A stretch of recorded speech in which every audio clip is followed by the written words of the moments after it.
This is a selection from the sketchbook of Geoffrey Crayon, Gentleman, by Washington Irving from the essay Christmas. There is something in the very season of the year that gives a charm to the festivity of Christmas. At other times, we derive a great portion of our pleasures from the mere beauties of nature.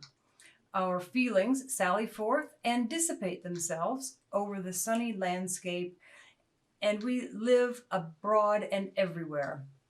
The song of the bird, the murmur of the stream, the breathing fragrance of spring, the soft voluptuousness of summer, the golden pomp of autumn, earth with its mantle of refreshing green, and heaven with its deep, delicious blue and its cloudy magnificence, all fill us with mute but exquisite delight, and we revel in the luxury of mere sensation. But in the depths of winter, when nature lies despoiled of every charm and wrapped in her shroud of sheeted snow, we turn for our gratifications to moral sources. The dreariness and desolation of the landscape, the short, gloomy days and darksome nights, while they circumscribe our wanderings, shut in our feelings also from rambling abroad, and make us more keenly disposed for the pleasure of the social circle. Our thoughts are more concentrated, our friendly sympathies more aroused.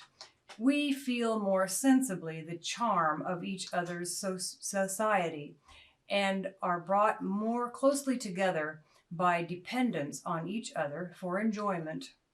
Heart calleth unto heart, and we draw our pleasures from the deep wells of loving kindness which lie in quiet recesses of our bosoms, and which, when resorted to, furnish forth the pure element of domestic felicity. The pitchy gloom without makes the heart dilate on entering the room filled with the glow and warmth of the evening fire. The ruddy blaze diffuses an artificial summer and sunshine through the room and lights up each countenance in a kindlier welcome. Where does the honest face of hospitality expand into a broader and more cordial smile? Where is the shy glance of love more sweetly eloquent than by the winter fireside? Now Winter Nights Enlarge by Thomas Campion, read by Brit. Now winter nights enlarge this number of their hours, and clouds their storms discharge upon the airy towers. Let now the chimneys blaze, and cups o'erflow with wine. Let well-tuned words amaze with harmony divine. Now yellow waxen lights shall wait on honey love, while youthful revels, masks, and courtly sights sleep's leaden spells remove. This time doth well dispense with lovers' long discourse. Much speech hath some defence, though beauty no remorse. All do not all things well. Some measures comely tread, some knotted riddles tell, some poems smoothly read. The summer hath his joys, and winter his delights. Though love and all his pleasures are but toys, they shorten tedious nights.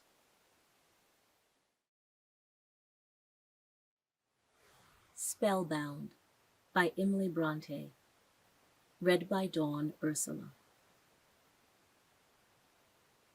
The night is darkening round me. The wild winds coldly blow. But a tyrant spell has bound me, and I cannot go. The giant trees are bending, their bare boughs wade with snow, and the storm is fast descending. And yet I cannot go. clouds beyond clouds above me, wastes beyond wastes below, but nothing drear can move me. I will not, cannot go. Helas by Oscar Wilde. Read by Brian Hemmingsen. To drift with every passion till my soul is a stringed lute on which all winds can play. Is it for this that I have given away mine ancient wisdom and austere control? Methinks my life is a twice-written scroll, scrawled over on some boyish holiday, with idle songs for pipe and virelay, which do but mar the secret of the whole.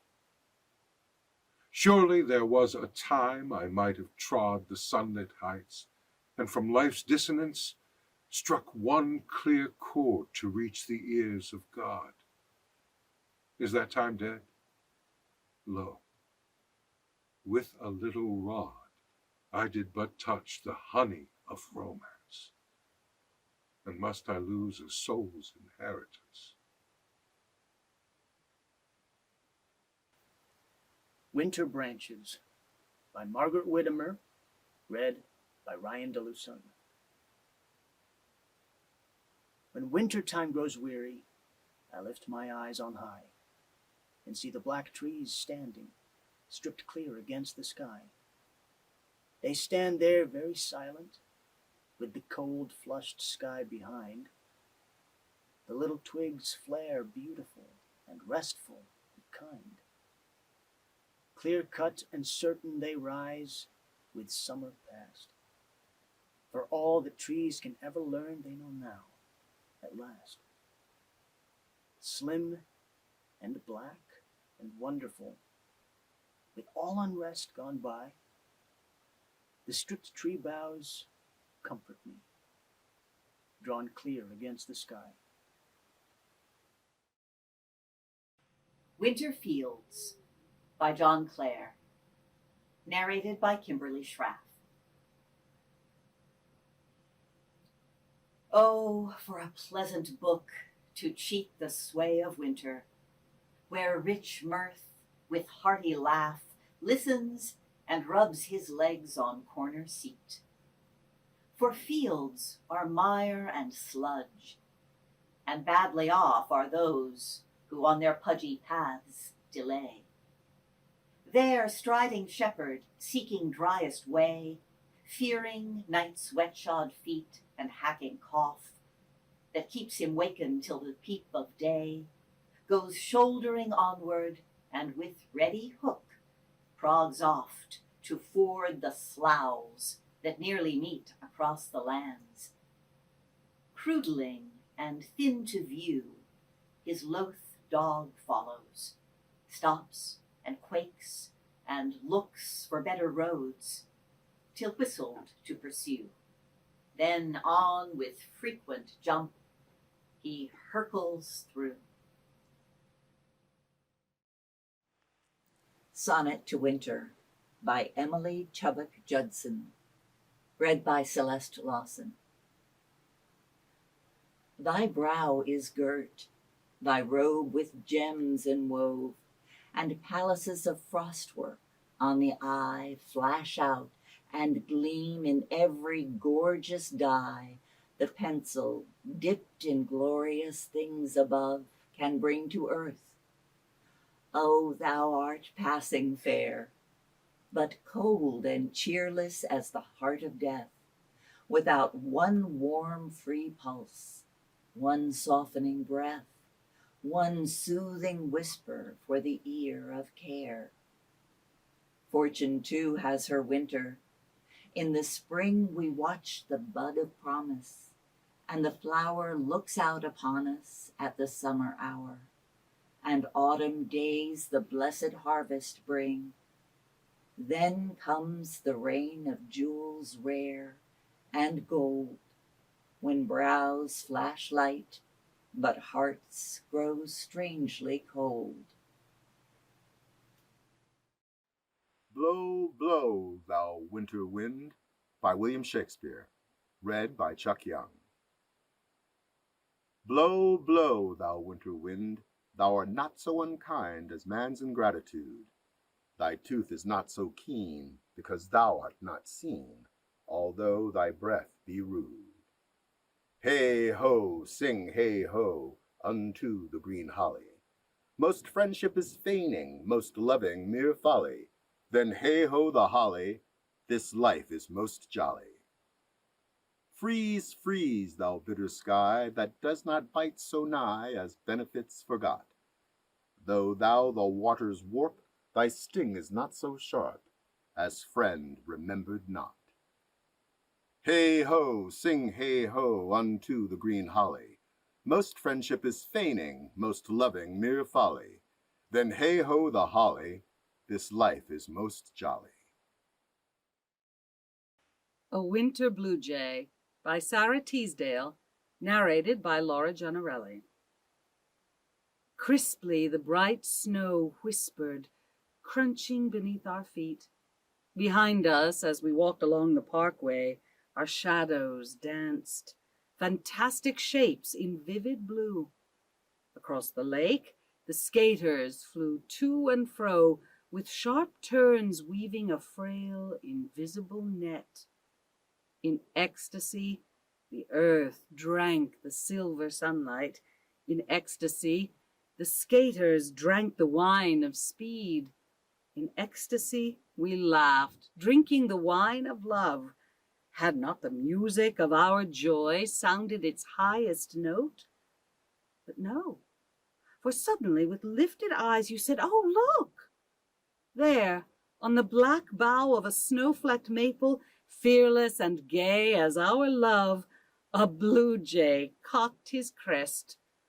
Oh, who can tell the range of joy or set the bounds of beauty?" Hi, I'm Michael Russotto, and this poem is called Winter by Walter de la Mare. And the robin flew into the air, the white mist through, and small and rare the night frost fell into the calm and misty dell.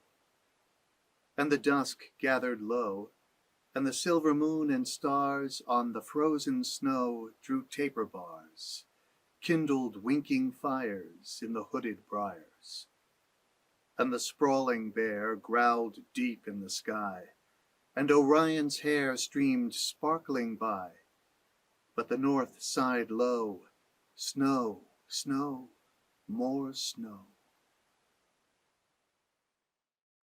The Snowstorm by Ralph Waldo Emerson, 1803 to 1882, read for you by Michael Kramer. Announced by all the trumpets of the sky, arrives the snow, and, driving o'er the fields, seems nowhere to alight. The whited air hides hills and woods, the river and the heaven, and veils the farmhouse at the garden's end. The sled and traveler stopped, the courier's feet delayed, all friends shut out. The housemates sit around the radiant fireplace, enclosed in a tumultuous privacy of storm. Come see the north wind's masonry. Out of an unseen quarry, evermore furnished with tile, the fierce artificer curves his white bastions with projected roof round every windward stake or tree or door. Speeding, the myriad-handed, his wild work so fanciful, so savage, naught cares he for number or proportion. Mockingly, on coop or kennel, he hangs Parian wreaths. A swan-like form invests the hidden thorn, fills up the farmer's lane from wall to wall, maugre the farmer's size. And at the gate, a tapering turret o'ertops the work. And when his hours are numbered, and the world is all his own, retiring as he were not, leaves, when the sun appears, astonished art, to mimic in slow structures, stone by stone, built in an age, the mad wind's night work, the frolic architecture of the snow.